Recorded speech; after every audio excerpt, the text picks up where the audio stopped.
it going? Evan and Robert here from Stand Up Paddle Surf and Blue Planet Surf, and this is another board meeting where we're actually at the beach. Yes. So we were talking today about towing surfing. I never did it. I'm not ever planning to do it, but Robert went out with Jeff Chang yesterday and they were shredding it out in some giant waves. So what was that like? Well, it's only my third time going towing surfing, so I'm still kind of a newbie at it too myself. But Jeff Chang's been doing it for a long time, and he's really good, and showed me the basics. And we went out at, on the North Shore, big day. It's a little bit rough, so it's hard to see on the camera, but how big was it? I don't even know exactly what to call it, but it was big. Big North Shore. Like Jeff said, it's probably one of the biggest days he's ever been out on, so and that's so like 20-foot face or more? The faces were big, yeah. I mean, maybe five times overhead or something like that, or 10 times overhead. I don't know. So like 30. I don't even know what to call it, but yeah, I took a couple pictures and stuff like that, so maybe we can kind of see on the picture how tall it really is. But when you take it with the GoPros, it always looks smaller. Oh yeah, on the GoPro, the waves definitely doesn't look that intimidating, but when you're out there, it's big. But when you have the jet ski, it definitely is. It's a lot easier than trying to paddle with your own power, and if you get in trouble, the jet ski's right there and can rescue you. So it definitely makes it a lot more manageable, to have the jet ski. So Jeff, you said Jeff taught you some basics. So what would those basics be? Well, I mean, first of all, it's just driving the ski to pull him in, to know kind of where to at first he was just giving me signs like a little bit faster, a little bit slower. Is this your first time? This is your first time going out? No, the third time we went out. Oh, okay. Yeah. So, but like the first time, so he'll be like, go back outside, or go around, and certain signs we figure out. So he just like, slow down or speed up, or second wave or whatever. And that's the one he wants, and then that one or whatever. So then so it's just like when you're first getting out of the water, you got to gun it so you can pull up out of the water, and then you want to go maybe between 15 and 20 miles an hour while you're towing the other guy on the rope, and then and then just finding the right spot to drop them off. You don't want to drop them too deep, but also not too far on the shoulder. So it's just driving the jet ski is kind of tricky, and then the pickup is probably the most tricky, because you got to go kind of fast up to the guy and then turn so that the sled on the back ends up right next to them.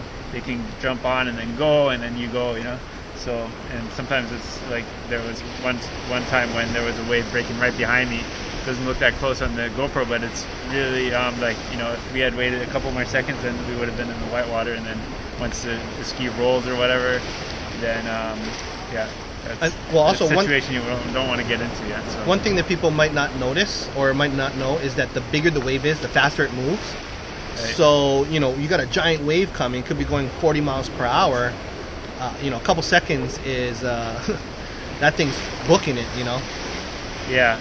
So and then on big waves like that, it's kind of weird too. Like yesterday was like, it seemed like you just kept dropping into the wave forever. It's like you're dropping. It's like almost never-ending drop. And then so were you scared? I wouldn't say I was really scared, but definitely intimidated, I guess. And I guess scared too. So did you have any good definitely respecting the wipeouts? Bad wipeouts or no? So the last wave, after we surfed at log cabins for a while, then we went back towards Haleiwa, and we were at Poina Point. And when we went out heading towards log cabins, we saw some waves breaking at Poina Point, but it looked kind of like they had like some sections, so you could get closed out by the section, and then there's the rocks on the inside.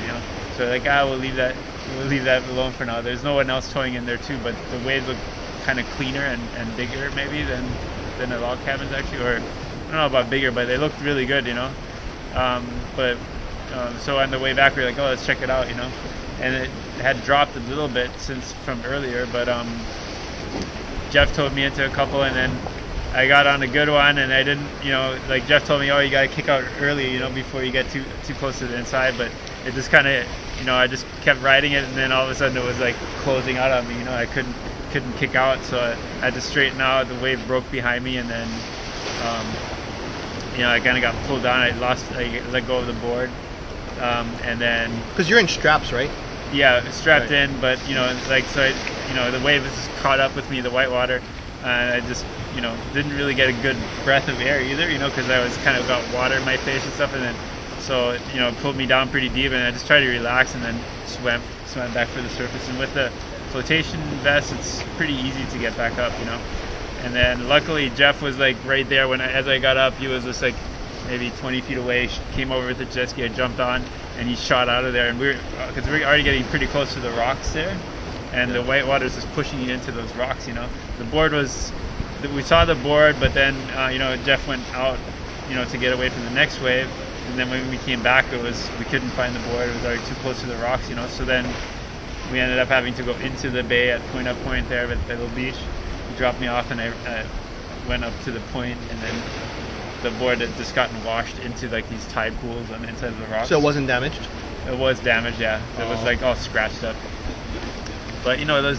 So that was the last wave of the day. Then you just packed it up and went from there. Yeah. After that, it started getting dark too. So so that was a little bit of excitement at the end. But the boards are made really tough. Let's say it's Divinyl foam, so they're really hard high density foam. It's kind of a heavy construction, because you want it heavy on the bigger waves, right? You want it to be heavy, so I think people were putting weights and stuff on it before. Yeah, because it gets pretty bumpy, otherwise. So, but yeah, if it was like a regular epoxy EPS board, it would have been completely trashed. But that board only had like basically surface scratches, really. You think you could have taken your stand-up out there and paddled into something? No, not that day. I mean, I guess you could have. I mean, at Himalayas, there were a bunch of guys paddling it. Yeah, there was maybe But lying down and paddling? 15 guys. Not on stand-ups, right? No, on just regular surfboards, like guns, But I mean, I think it would have been possible to do it on a stand-up as well, But those guys all had their own jet ski on the inside to pick them up and take them back out and stuff. So it was kind of ski assisted surfing, but paddle and surfing, So, but that spot looked really good actually. Just the skis for safety. Right. That's good because when you get stuck, that's just. So my classmate's David Wassel. He won, I think I don't know if it's the Billabong, but the biggest wave. He paddles into those giant waves. Right. And I remember him saying that. I guess on those inflatable vests, they have the strap. And you pull it and it inflates, right? But it's attached by Velcro and it flipped over, so he couldn't get it. He couldn't get it on the wave that he wiped out on. Oh, he so just got it. Yeah, he couldn't get the strap. He couldn't get it. So you just suffer. Right. Pretty much. Yeah. And that hold down's like a long time, So you gotta be pretty awesome. Yeah, I mean, definitely. I went like.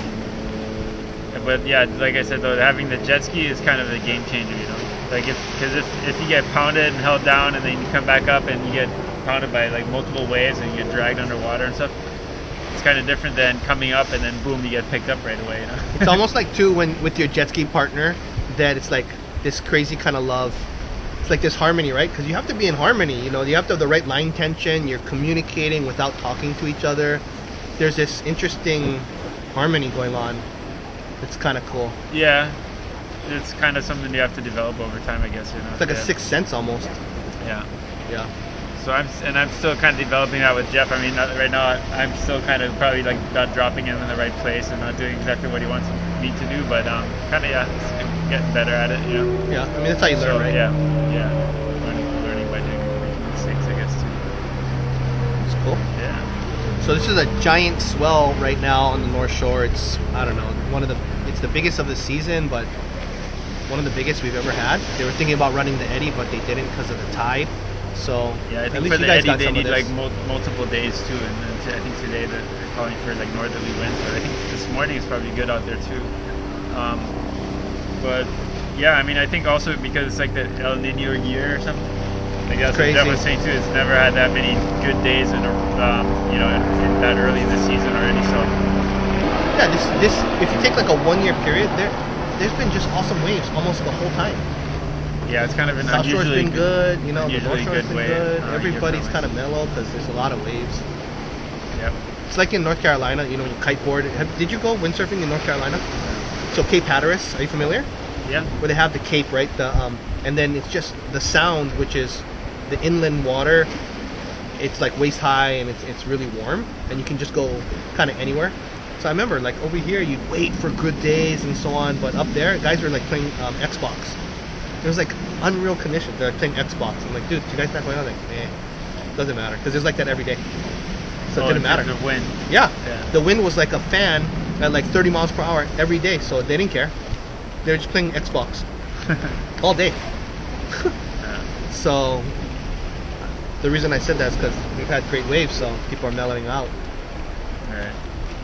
Yeah, it's been an unusually good year for waves so far, so hopefully it keeps up. And yeah, so it's cool to.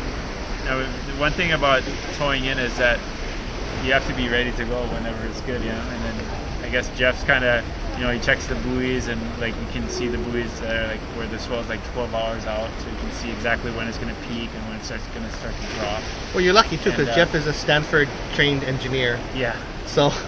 Yeah, he's definitely very analytical about it. He can tell you all the things you need to know technically. So I totally trust him on his judgment and stuff too. Yeah.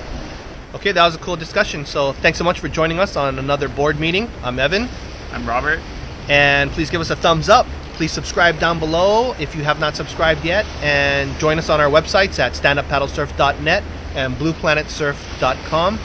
We'll see you another time for another board meeting. Aloha. Aloha.